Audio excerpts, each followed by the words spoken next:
Hi friends, welcome to ஓஹோ சமையல். இன்றைக்கி நம்ம செய்ய போகிறது சந்திரஹாரன்னு ஒரு ஸ்வீட்டு. இது கிறிஸ்பியாக டேஸ்டியாக இருக்கும். இது செய்கிறதுக்கு தேவையான பொருட்கள் என்னன்னு பார்க்கலாம். 1 கிலோ மைதா எடுத்திருக்கேன், 400 கிராம் வனஸ்பதி எடுத்திருக்கேன், 2 கொப்பரை தேங்காய், 1/2 கப் முந்திரி, 400 கிராம் வனஸ்பதியை ஒரு பவுலில் சேர்த்துருக்கேன். பேக்கிங் சோடா ஒரு பிஞ்ச் எடுத்திருக்கேன், இல்லைன்னா நீங்கள் இட்லி சோடா கூட சேர்த்துக்கலாம். இது ரெண்டையும் சேர்த்து ஒரு 10 நிமிஷம் அளவுக்கு நல்லா மிக்ஸ் பண்ணி விட்டுட்டே இருக்கணும்.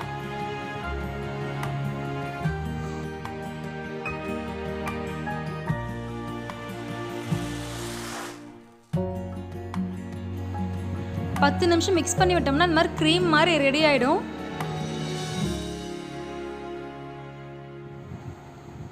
இப்போ நம்ம மைதா இதில் சேர்த்துக்கலாம்.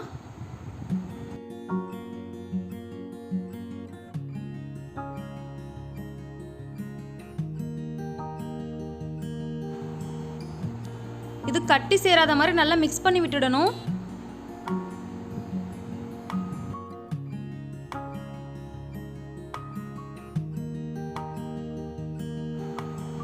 இந்த பதம் வர்ற வரைக்கும் நல்லா கலந்து விடணும்.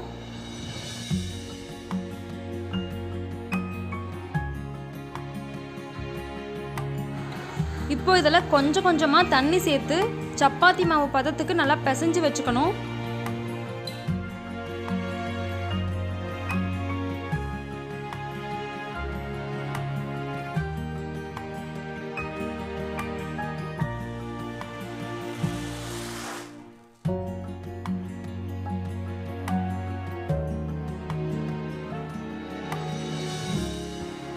இந்த மாதிரி உருண்டை மாதிரி ரெடி பண்ணி வச்சுக்கணும். இதுவே இப்போ கொஞ்சம் சாஃப்டாக தான் இருக்குது. இன்னும் இதை ஒரு 2 மணி நேரம் நம்ம ஊற வச்சோம்னா இன்னும் நல்லா சாஃப்டாக வரும். அடுத்ததாக இதுக்கு தேவையான சக்கரை பாகு ரெடி பண்ணிடலாம். நான் 1.25 கிலோ சக்கரை எடுத்திருக்கேன், 1 லிட்டர் தண்ணி எடுத்திருக்கேன். ஒரு பாத்திரத்தில் ஃபஸ்ட்டு சர்க்கரை ஆட் பண்ணிக்கிறேன்.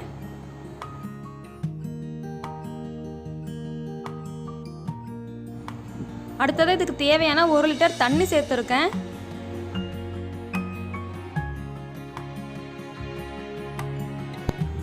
சர்க்கரை கரையிற வரைக்கும் நல்லா மிக்ஸ் பண்ணி விட்டுட்டே இருக்கணும், இல்லைன்னா அடியில் தங்கி அடி பிடிக்க கூட வாய்ப்பு இருக்கு.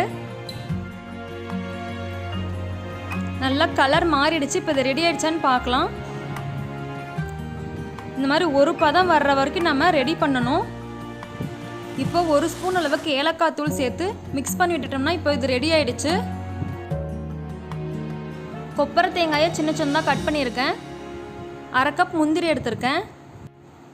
இப்போ இதை நம்ம அரைக்கணும். அதுக்கு ஒரு மிக்ஸி ஜாரில் ஃபஸ்ட்டு தேங்காவை சேர்த்துருக்கேன், அடுத்ததான் முந்திரி சேர்த்துருக்கேன். இப்போ இதை நம்ம தண்ணி சேர்க்காம நல்லா பவுடர் மாதிரி அரைச்சி எடுத்துக்கணும்.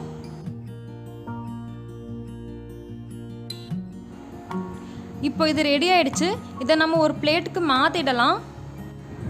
இந்த பதத்தில் நம்ம இதை அரைச்சி எடுத்துக்கணும்.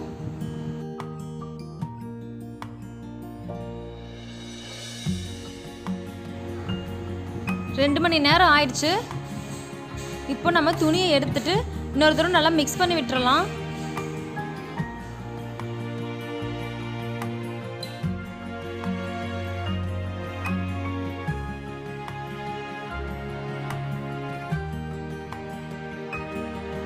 நம்ம ஏற்கனவே பிசைஞ்சு வச்சிருந்த மாவுல இருந்து சின்ன உருண்டையை உருட்டி எடுத்துக்கணும். அதை சப்பாத்தி ரெடி பண்ணுற மாதிரி தேய்ச்சி எடுத்து நம்ம இந்த மாதிரி ஷேப் பண்ணி எடுத்து வச்சுக்கலாம். பொரிக்கிறதுக்கு தேவையான அளவு எண்ணெய் சேர்த்துக்கலாம். எண்ணெய் சூடானதும் நம்ம ஷேப் பண்ணி வச்சுருக்க அந்த மாவை இதில் சேர்த்துக்கலாம்.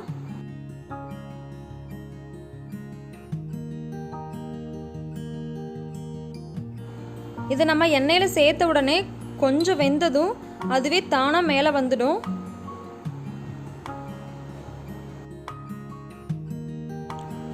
ரெண்டு சைடும் திருப்பி போட்டு பொன்னிறமாக வர்ற வரைக்கும் நம்ம வேக விடணும்.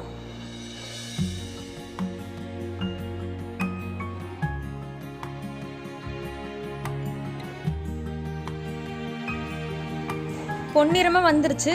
இப்போ இதை நம்ம எடுத்துடலாம். நாம் மாவை எண்ணெயில் சேர்க்கும் போது பிரிஞ்சு வந்ததுன்னா இந்த மாதிரி சைடில் நல்லா அமுத்தி விட்டுட்டு நம்ம சேர்த்தோம்னா பிரியாமல் வரும்.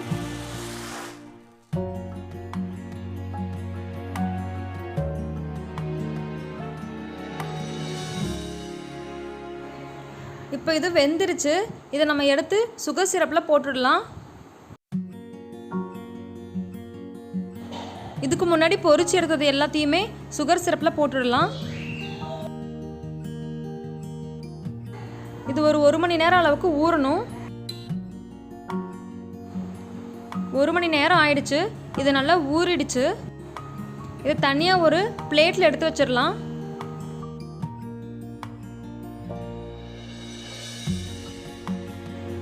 இந்த மாதிரி சுகர் சிரப்லேருந்து தனியாக எடுத்து வச்சுருக்கோம். இதை நம்ம ஏற்கனவே பொடி பண்ணி வச்சுருக்க கொப்பரை தேங்காய் பவுடரில் மிக்ஸ் பண்ணி எடுத்து வச்சிடலாம். எல்லாத்தையும் இதே மாதிரி நம்ம பெரட்டி எடுத்து வச்சிடணும். அவ்வளோதான், நம்மளோட சந்திரஹாரா ஸ்வீட் ரெடி ஆயிடுச்சு. இதை நீங்களும் உங்கள் வீட்டில் ட்ரை பண்ணி பாருங்கள். நல்லா கிறிஸ்பியாக டேஸ்டியாக இருக்கும். இந்த வீடியோ உங்களுக்கு பிடிச்சிருந்ததுன்னா நம்ம சேனல் சப்ஸ்கிரைப் பண்ணுங்கள், பக்கத்தில் இருக்க பெல் பட்டன் ப்ரெஸ் பண்ணுங்கள், லைக் பண்ணுங்கள், ஷேர் பண்ணுங்கள்.